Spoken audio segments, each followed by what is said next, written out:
Kumusta ang iyong pananampalataya sa Diyos?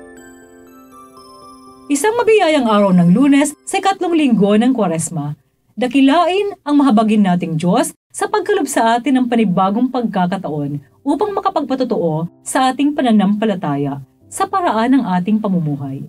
Tayo ang mga visual aid ng Diyos. Ang kanyang mga kamay at paa nakakalinga sa mga dukha at hahayo upang magpahayag ng mabuting balita sa ating salita at gawa.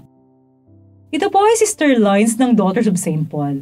Matunghayan natin ang galit na reaksyon ng mga kababayan ni Jesus dahil di nila matanggap na nagpaabot din ng tulong sina propeta Elias at Eliseo sa mga hintil sa ating mabuting balita.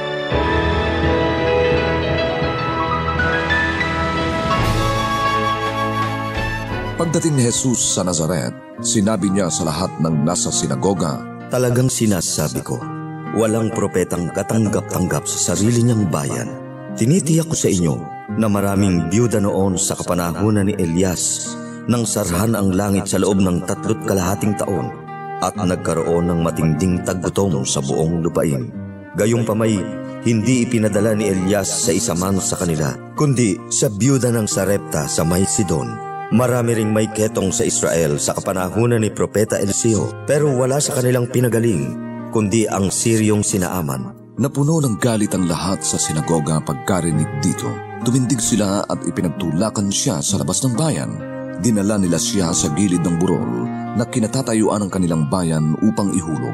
Ngunit dumating siya sa gitna nila at umalis.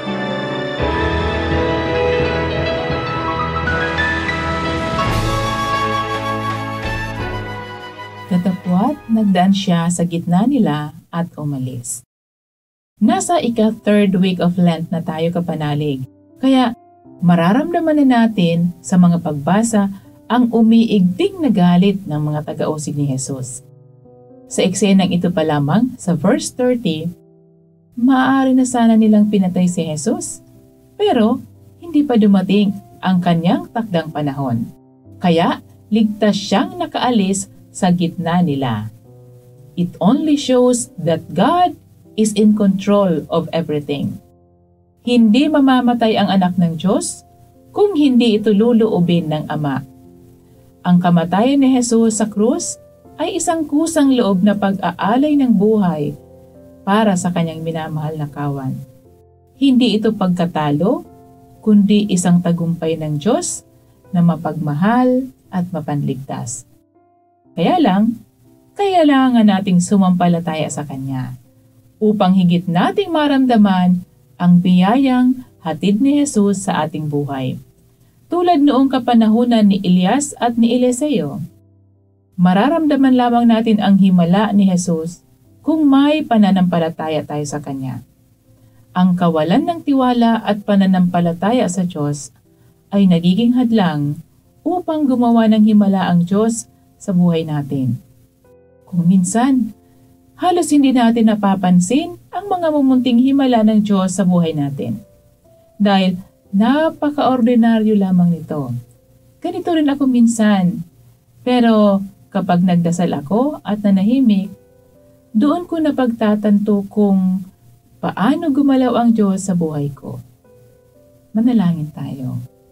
Panginoon, tulungan niyo po kaming mas mapalalim pa ang aming pananampalataya sa iyo, upang ang iyong paggalaw sa aming buhay ay higit naming matanto.